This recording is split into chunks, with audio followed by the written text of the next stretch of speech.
¿Por qué tenemos que afrontar una estrategia desde el punto de vista procesal en un estadio anterior a la conformación de la teoría del caso? Fíjense, estamos diciendo que tenemos que, dentro del proceso penal, el proceso más antiguo a nivel de oralidad, con siglos de experiencia en España y en el resto de Iberoamérica, es fundamental activar una serie de cualidades del jurista. Hablamos puramente de un pack a nivel de litigación. Hablamos de tres cualidades que se unen entre sí o que se entrelazan: saber hablar, saber escribir y saber estar. Si esto de alguna forma lo redundamos en cualidades, en primer lugar, por supuesto, hablaríamos de la oratoria, en segundo lugar, el poder de redacción y en tercer lugar, todas las cuestiones vinculadas al lenguaje no verbal y al lenguaje paraverbal. Esto se aplica directamente a una estrategia de litigación que tenemos que ir construyendo a través de una teoría del caso y con una fundamentación muy clara, pero el fundamento procesal es muy necesario.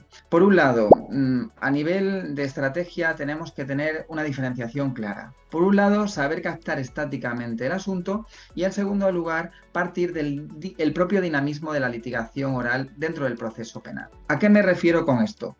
Las técnicas de litigación parten de que el propio jurista sepa definir una pretensión que va a ser inamovible y que nos va a condicionar toda la estrategia. Eso quiere decir que la propia estrategia estática parte de fijar la jurisdicción y la competencia, el órgano jurisdiccional, por lo tanto, que va a conocer el caso, pero sobre todo el procedimiento.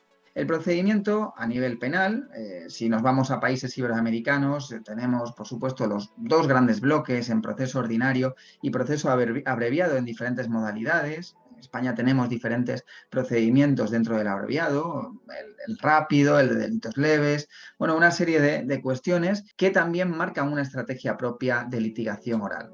¿Por qué digo esto? Es fundamental tener claro esta captación porque condiciona el dinamismo de la propia estrategia de litigación oral. En el ordinario vamos a tener una estrategia mucho más asincrónica, en la que la proposición y la práctica de la prueba van a estar separadas, y eso quiere decir que el abogado litigante va a tener un tiempo, una serie de, iba a decir días, dependiendo del caso, para reflexionar sobre la estrategia que va a seguir una vez que el juez haya admitido o no la práctica de diferentes medios de prueba, y además vamos a saber también con lo que cuenta el contrincante. Esto es diferente en un proceso abreviado, en el que normalmente la proposición y la práctica de la prueba y la admisión en sí misma están unidas. Ahí tenemos un procedimiento mucho más sincrónico, pensado en una fuerte concienciación de algo proyectado, algo dinamizado, pero también con un cierto ligero toque de improvisación. Por lo tanto, esa improvisación programada, que se puede decir de este modo, depende mucho de las técnicas propias y de todo el bagaje que hemos ido adquiriendo como profesionales. Esa estrategia tiene ese perfil estático de base, a la que le acompaña también un perfil dinámico que tenemos que tener en cuenta. El perfil dinámico se basa propiamente en el principio de contradicción procesal. No estamos solos, no podemos traer una defensa o una estrategia de litigación oral como si simplemente miráramos al frente y no hiciéramos caso ni al lado, ni a la contraparte, ni al auditorio, ni al propio juzgador. Por lo tanto, tenemos que estar abiertos a que nuestra estrategia de litigación sea cambiante, se dinamice en función de lo que haya ocurrido en las diferentes etapas procesales, según los medios admitidos, según la fuerza con la que haya admitido también medios de prueba la contraparte, y por lo tanto tenemos que empezar a nutrir o a confeccionar esa estrategia. Tenemos que plantearnos cuál es nuestro criterio para elegir una serie de contenidos de convicción. Podríamos plantear que estamos ante una litigación oral dentro de un proceso penal, y eso nos lleva a que el sistema de fuentes sea propiamente legalista. ¿Qué quiere decir eso? Hombre, nuestra fuente principal siempre va a ser la ley. Tenemos que partir de una técnica propia de convencimiento en el que la razón y la lógica nos va a dar una interpretación concreta que va a poder ser rebatida, por supuesto, por la contraparte e incluso por el propio juzgador, que dirá si está acorde o no con la pretensión que yo he planteado. Eso no quiere decir que nuestra litigación, nuestra estrategia llegue aquí a un final. Podremos, si no estamos de acuerdo, por supuesto, plantear los recursos oportunos y en función de la segunda instancia, también oral dentro del proceso penal en casi todos los países iberoamericanos, plantear una estrategia eficaz para llegar a al menos vencer en este planteamiento. ¿Y por qué digo lo de vencer? Sobre todo estando en Salamanca, es una frase muy conocida de Miguel de Unamuno. Vencer o convencer, vencerás pero no convencerás. Bueno, pues es algo que seguramente los juristas nos tendremos que llegar a plantear. ¿Es siempre bueno vencer dentro de un proceso o lo que queremos es convencer?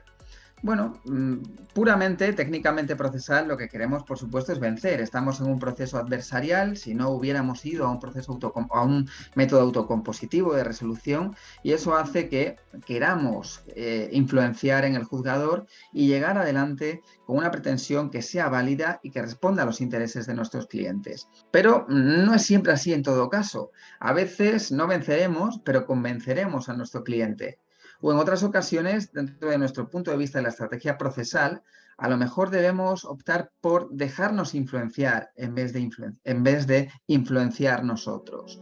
Activar crisis procesales de actividad, plantear una renuncia o un desistimiento en función de las consecuencias procesales que esto lleve, es algo que tenemos también que dubitar, que enseñar también a nuestro cliente, porque al fin y al cabo, esto no se nos tiene que olvidar, tenemos también una labor pedagógica para con la persona que nos contrata, para con el cliente que no tiene por qué estar familiarizado con una técnica y por lo tanto tenemos también que pensar en él. El alegato jurídico, la propia teoría del sistema legalista va a hacer que la ley sea el objeto base en el que yo fundamente mi estrategia.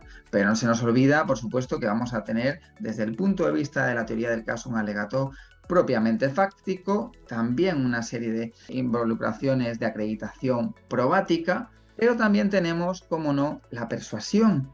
Las toques que ya no se basan simplemente en el razonamiento y en la lógica, sino que también hablamos de invocaciones de valor en el que desde el punto de vista psicológico y más en el proceso penal, que tiene un margen propiamente del derecho público, vamos a tener que conjugar esa cualidad o ese cimiento puramente legalista con una base propiamente también persuasiva. Esto significa que a nivel de argumentación, y así lo decía Calamandrei, pues se nos recordará seguramente por nuestros argumentos y propiamente casi todo el mundo olvidará nuestra cara. Eso significará seguramente que lo habremos hecho bien, porque habremos coaligado una serie de cualidades y habremos sopesado ese condimento que puede ser la persuasión dentro de un convencimiento propiamente dicho. ¿Qué significa esto?